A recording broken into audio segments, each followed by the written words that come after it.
प्रश्न एक x³ plus 3x² plus 3x plus 1 को निम्नलिखित से भाग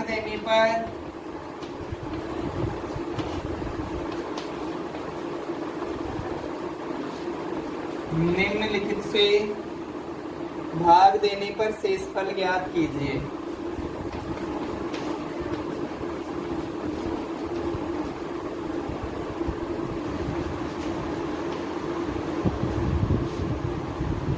शेषफल ज्ञात कीजिए।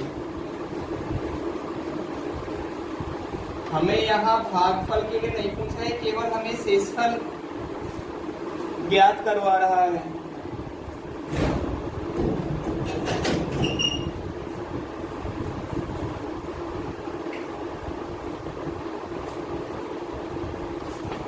पहला प्रश्न है इसका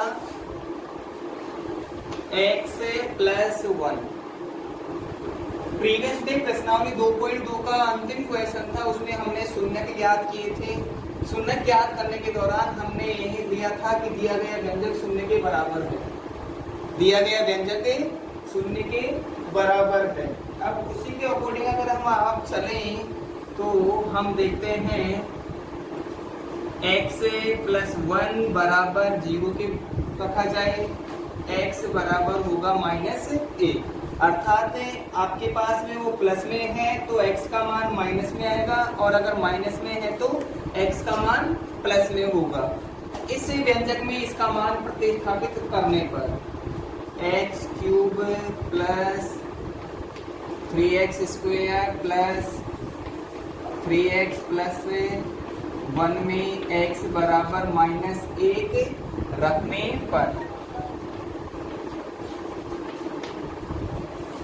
अगर इसमें x बराबर -1 रखूं तो -1 का क्यूब प्लस 3 -1² प्लस 3 -1 प्लस 1 का क्यूब वही 1 होगा। हमें ये भी पता है कि अगर किसी व्यंजक की घात एक विषम संख्या है, यदि किसी व्यंजक की घात एक विषम संख्या है तो उसका घन करने पर या सिंगल घात को हल करने पर ऋणात्मक में ही प्राप्त होता है प्लस 3। घात अगर सम संख्या में होती है तो वो मान हमें धनात्मक प्राप्त होता है प्लस 3 और -1। 3 को -1 से हल करेंगे -3 प्लस 1 -1 प्लस 3 एकम 3 प्लस -3 प्लस 1 माइनस का 1 और माइनस का 3 टोटल -4 प्लस 3 प्लस और प्लस 1 ये प्लस भी 4। अतः हमें शून्य प्राप्त हो रहा है, तो शेषफल का मान शून्य होगा। अतः शेषफल शून्य प्राप्त होगा। हम यहाँ लिख सकते हैं अतः शेषफल बराबर शून्य होगा। अर्थात भाग यहाँ पूरी बार जाएगा।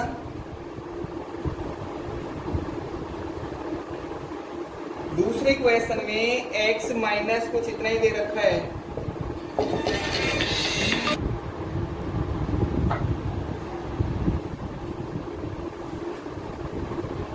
सर आपने इसमें 1 प्लस 0। अब हम भागविधि का इन्हीं प्रश्नों में प्रयोग करते हैं। पहला क्वेश्चन था x प्लस 1।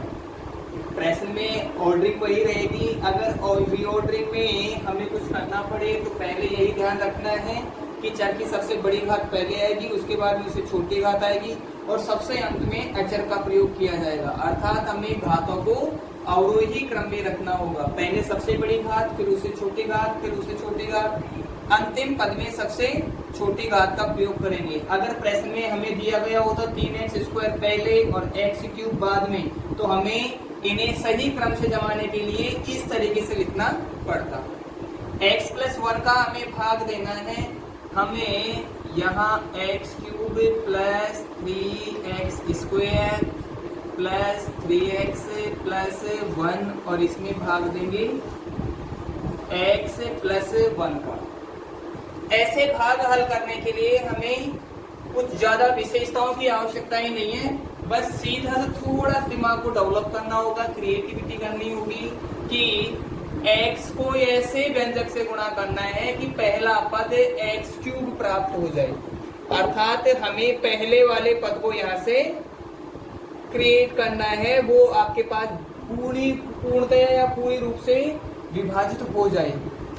x³ आपके पास में दे रखा है, मैं आपको समझा सकता हूँ, और ये भाग के लिए आपको करना है x का। x³ को मैं ये भी लिख सकता हूँ x गुणा x, x का भाग देना है, और ये x, क्योंकि एक के साथ भाग तो केवल अचर पद में ही जाएगा, बाकी तो हमें x के सापेक्ष ही चलना है। अगर इसमें x का भाग दिया जाता है तो एक x कट जाएगा और बचेगा x², अर्थात इस तरीके से हम उसे क्रिएट करके और आगे भाग देंगे तो हमें यहाँ भाग देना पड़ेगा x² का। इस पद का चिन्ह और इस पद का चिन्ह देखना है कि वास्तव में हमें यहाँ प्लस का रखना है या माइनस का रखना है। अगर इन दोनों में से कोई भी एक माइनस का होगा तो हमें यहाँ माइनस रखना पड़ेगा, दोनों माइनस के होंगे तो हमें यहाँ प्लस का रखना पड़ेगा। वही समस्याएं उसी तरीके से हल करनी पड़ेगी। अलग अलग चिन्ह वाले होंगे तो माइनस रखना पड़ेगा, और एक जैसे चिन्ह वाले होंगे तो हमें प्लस रखना पड़ेगा। x² मान मैं यहाँ रख दूं क्योंकि ये प्लस में ही प्राप्त हो रहा है। अब जब x² को x से गुणा करेंगे, 2 घात यहाँ दे रखी है, 1 घात यहाँ है। अगर किसी व्यंजक की कोई भी घात नहीं दी गई है तो हम उसे एक घात के रूप में प्रयुक्त करते हैं। x³ हो गया, प्लस का चिन्ह है, मैंने प्लस का चिन्ह प्रयोग में लिया। 1 को अगर x के स्क्वायर से गुणा करेंगे तो x² एकम x² ही आएगा, इसलिए मैं x² वाले पद के नीचे x² लगा देता हूँ।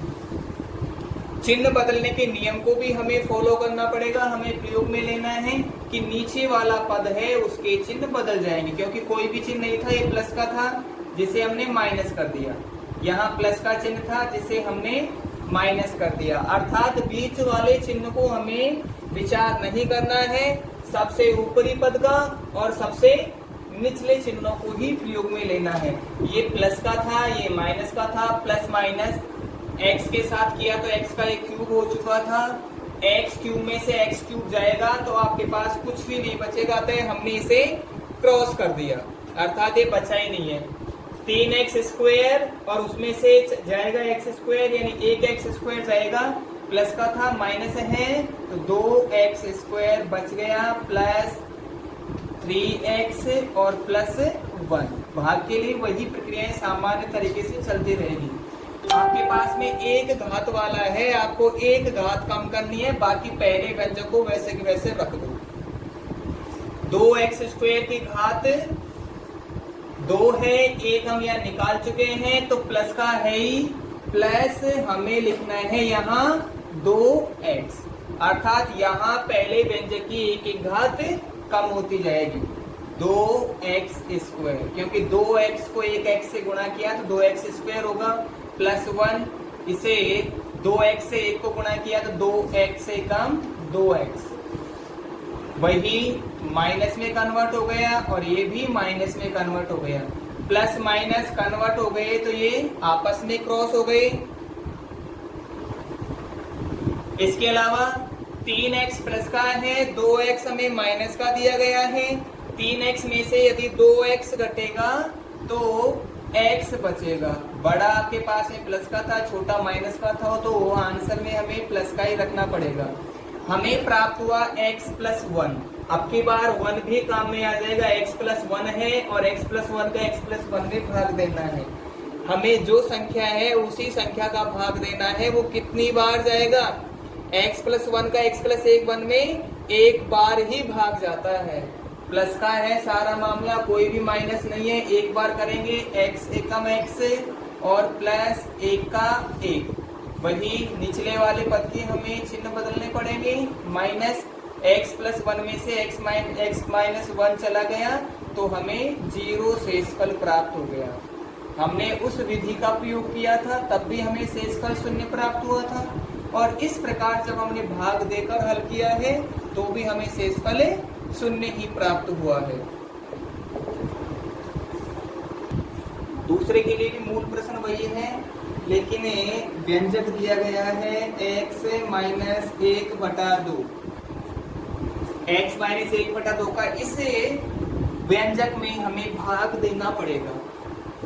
x माइनस 1/2 और हम भाग कर रहे हैं x cube plus 3x square plus 3x plus 1। पहले बड़ी घात, फिर छोटी घात, फिर और छोटी घात और अंत में अचर का प्रयोग किया गया है। अब की बात थोड़ा डिफरेंट है, हमें कुछ अलग यहाँ सोचना पड़ेगा। वही हमें तो x के गुणांक को शून्य करना पड़ेगा। हमें वही तकनीक अपनानी पड़ेगी कि x के गुणांक को इस तरीके से गुणा किया जाए कि शेषफल वहां पर शून्य प्राप्त हो जाए। इसके लिए हम वही देखते हैं, x है ही प्लस का है, ये भी प्लस का है, तो उधर हमें माइनस आदि की आवश्यकताएं तो पड़ेगी ही नहीं। x की घात 1 है, यहाँ x की घात 3 दे रखी है। पिछले क्वेश्चन की तरह हम ऐसा ही कर सकते हैं कि 3 घात में से 1 घात कम कर दें तो x की घात 2 बच जाती है। उस x की घात 2 से इसे गुणा करेंगे, x स्क्वायर को x से गुणा किया, x का क्यूब माइनस का चिन्ह है, लगाना पड़ेगा। 1/2 को x स्क्वायर से गुणा करेंगे, हमें प्राप्त होगा 1/2 x स्क्वायर। अब की बार यहाँ थोड़ा सा डिफरेंस होगा, यहाँ प्लस था माइनस हो गया और यहाँ माइनस था वो प्लस हो गया। घटाने पर चिन्ह बदल जाते हैं। जो व्यंजक घट रहा है उस व्यंजक के चिन्ह बदल जाते हैं। ऐसा आप जब बाकी करते हो उस दौरान नीचे वाले पद को घटाते ही है, चाहे वो माइनस का हो या प्लस का हो, माइनस वाला पद ही होता है नीचे वाला। तो प्रीवियस एक्स क्यूब से एक्स क्यूब क्रॉस हो गया, 3x स्क्वायर प्लस का है और ये प्लस का बन गया, 1/2 x स्क्वायर भी प्लस का है। अब हम इन्हें जोड़कर देखते हैं, 3x square plus 1/2 x square. 3x square में आधा x स्क्वायर और जोड़ दिया, 1/2 को हम आधा ही कहते हैं। हम सामान्य तरीके से लगा सकते हैं, 3 और आधा 3.5 होता है, 3.5x स्क्वायर इसे कह सकते हैं। जब ये 3.5x स्क्वायर होगा तो 3.5 को मिश्र भिन्न से सरल भिन्न में बदलने के लिए 3 दूनी 6 और 1 7 अर्थात 7/2 इसे लिख सकते हैं। हमें यहाँ मिश्र भिन्न में नहीं लिखना है, एक अनुचित भिन्न या उचित भिन्न के रूप में ही लिखना पड़ेगा। तो इन दोनों को सम्मिलित रूप से ये पद जुड़ गया और ये वाला पद भी जुड़ गया, क्योंकि ये प्लस में बदल गया था। तो 7/2x मैं अगले स्टेप में लिखता हूँ, 7/2x स्क्वायर। यहाँ से ये पद जो कि क्यों उतारेंगे, +1।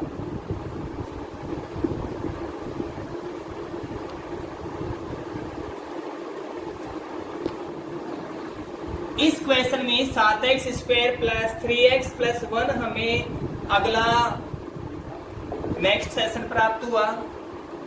x यहाँ हमें दिया गया है, x स्क्वायर में से यदि x को हटा दिया जाएगा तो केवल x बचेगा।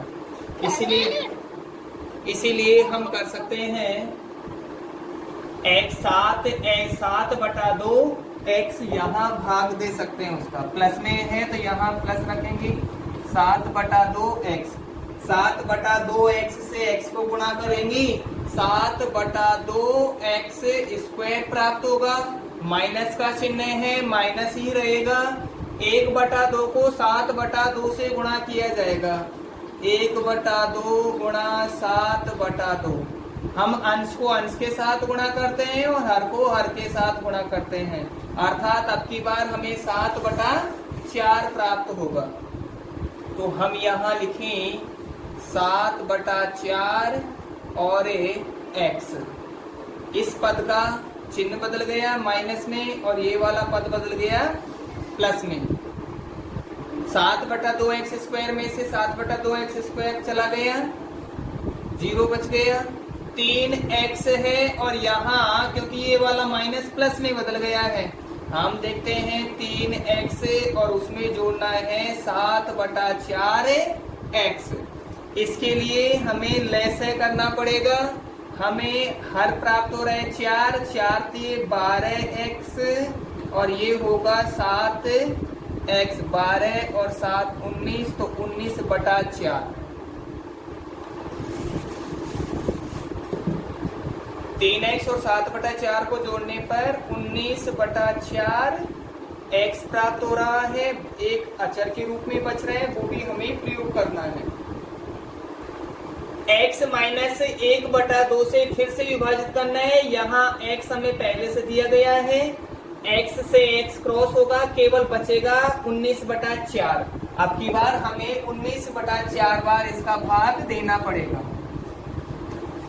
19/4, x को 19/4 से गुणा किया, 19/4 x माइनस का चिन्ह दिया गया है, माइनस लगाना है। 19/4 को 1/2 से गुणा करना है, अंश के साथ अंश गुणा होगा, 19 से कम 19 और उधर हर के साथ हर गुणा हो गया, 4 दूनी के 8। वही ये वाला पद माइनस में बदल गया और माइनस था वो प्लस में बदल गया। 19/4 में से 19/4 घटेगा, क्रॉस हो जाएगा बिल्कुल पूर्ण रूपेण, शून्य बचेगा। अब की बार हमारे पास में केवल अचर बच गया, तो अचर पद का हमें भाग नहीं देना है। जब तक हमें जो भी पद दिया गया है x वाला है, तो x जब तक रहेगा तब तक भाग देना पड़ेगा। y वाला पद है तो जब तक y रहेगा हमें y का भाग देना पड़ेगा। यदि z वाला पद दे रखा है तो z जब तक रहेगा तब तक हमें उसका भाग देना पड़ेगा। एक में 19/8 जोड़ना पड़ेगा क्योंकि ये भी प्लस का है और नीचे जो चिन्ह दिया गया है वो भी प्लस का ही हो रहा है। 1 + 19/8 हम रफ वर्क करके देख लेते हैं। 8 के लिए लैसे 8 ही रहेगा, ये 8 प्लस 19 के 19, 19 और 8 27, 27/8 हमें प्राप्त होगा 27/8 और यही हमारा शेषफल होगा। हमें प्रश्न में शेषफल के बारे में ही पूछा गया था। 2 प्रश्न दोनों विधियों से कंप्लीट हो चुके हैं, शून्यक वाली विधि से और भाग विधि से।